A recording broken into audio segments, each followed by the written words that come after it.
Sveiki visi vandens mėgėjai ir mylėtojai. Šiandien turime spalio 11 dieną. Į objektą atvažiavome 8 ryto. Paleistas vanduo grįžinukė. Bendras garažinė gilis gavosi 25-30. Matam vandens debetą, 10 litrų kibiras prisipildo per 40 sekundžių. Čia gaunasi lygiai 900 litrų į valandą. Čia jau šilto kanalo sodai, sodų bendrija Klevas. Va čia vietiniai Elektrėnų kaminas. Vienintelis dar matosi. Va toksai namukas fainas, čia pirtelė, tai grinai, nes spalio 15 jau mūsų sodose atjungia vandenį, atvažiuojam su džipuku prie kabėlę, vanduo pilnai prasivalęs, spalio 15 jau sodų bendrija, sodų pirmininkas jau atjungia tą vandenį. Tai va čia yra įrengta pirtelė tokia, namukė, ir žmonės nori žiemą naudotis. Va taip atrodo hidroforas, gręžinė duobės, gręžinė šachtą, gręžkelė. Ir visą kelią minkštas labai molis, gabalais matosi, po to perėjo į vandeningą smėlį. Nuo 21,80 prasidėjo, ant 25 metrų dar jis nesibaiginėjo, bet mums užtenka. Toksai smėliukas jo buvo. Va tik tai tiek vietos užimam.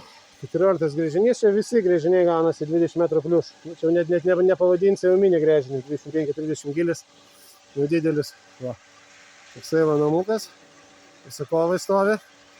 Einam pakalbinsim. Tuoj. Ir porą žodžių, kaip brigada atidirba. Gerai, puikiai. Patenkinti rezultatų? Patenkinta. Nu, vanduo grėžinio prasivalė. O Zefyras su susinukas jau paruošti. Tai jau užsakovė. Mūsų tradicija visada jau, kai vanduo grėžinį prasivalo, visada kavą gerti. Tai eisim kavos keistis. Nu va. Vanduo pilnai prasivalęs, bėga 25 minutės. Va. Visiškai švarus, iki smiltelio nieko nėra. Geras rezultatas. Pamatam vandens statinį lygį, čia praktiškai visose sodose. Čia dar gerai žemesnė vieta. 7,80 vandens statinis lygis nuo žemės paviršiaus slūkso. O hidroforai visi maksimaliai traukia vandenį iš 8 metrų. O sodų pradžiai, arčiau elektrinės gręžėmės praeitais metais.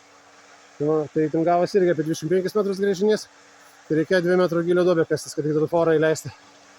Nes 10 metrė vanduo stovėjo. O čia gerai, čia jau iš tų jau namukų iš karto jau Elektrėnų marios matosi.